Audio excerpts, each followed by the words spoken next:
In today's video I want to show you guys how you can fix no signal problems on your Panasonic TV. Okay, for the first time we click on the home button and then we come to this menu, go all the way up, go to the right, and here we have inputs, and here we have to select the right input.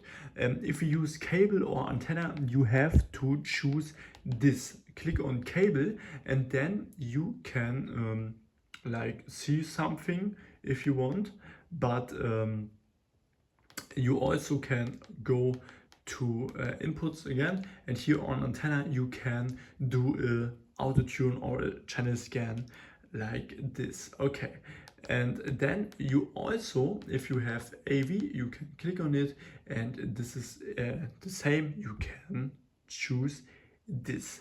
So and then it is really important that your device is on, but this is clear. Okay, and this is what you can do. You also have to look that the cables are put in the right way, and yeah, this is all you can do. If I could help you with the video, please leave a like and subscribe. It would help me a lot, and then see you next time.